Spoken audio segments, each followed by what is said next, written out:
Ассаламу алейкум. Гусул жок тамак ичсе арам болобу деген. Колун жууп алса жакшы болот. Бирок тамак даярдаса деле тамак ичсе деле жарай берет. Мисалы үчүн пайгамбарыбыз алейхиссалам ошол орозо учурунда түндөсү гусул болуп калганда тамак жеп, колун бетин жууп, андан кийин ошол оозун бекитип, андан кийин гусул алган. Ошондуктан гусулу жок тамак ичсе болот. Колдорун жууп, оздорун чайкап алса жарай берет. Көз тиет деп көз мончок таккан туурабы? Көз мончок көз тийгенден сактабайт. Бирок көз ошо көз мончокко тиет.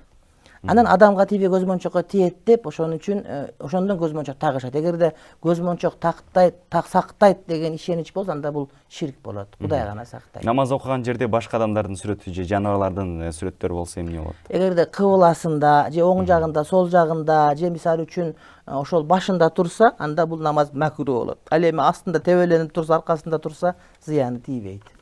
Аял киши турмушка чыкпай койсо күнөө болбойбу деген. Жалгыздык жаратканга жарашат. Анан эми азыр бизде ушундай бир чоң проблема болду. Мына турмушка чыкпаган кыздарыбыз көп. Анан биз ошол кыргыздын салтында бар экен, эркектер экинчи аял алсын деп айтсак эле, аялдар каршы чыкканы макул, эркектер да кошулуп каршы чыгат да. Булар гей болобу, эмне булар, эркектер буларга таңкыс болуп атат, мен түшүнбөйм.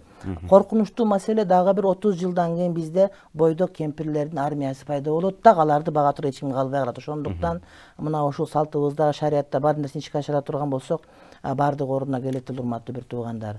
Аял киши турмушка чыкпай койгону бул жакшы эмес. Турмушка чыгыш керек, бала чака күтүш керек. Эгер насип кылган болсо, а болбосо ал жакшы эмес. Анткени ошол бойдокчулук, адамдардын үйлөнбөй коюусу бул коомдун бузулуусуна алып келет. Коомдун бузулуусуна алып келе турган маселе. Кудай Таалам ошол адамдарды, эркек аялды бири-бирине кызыгуу үчүн, ошол бири-бирин толуктоо үчүн жараткан. Анан Кудайдын мыйзамын бузуу дагы жакшы эмес. Биз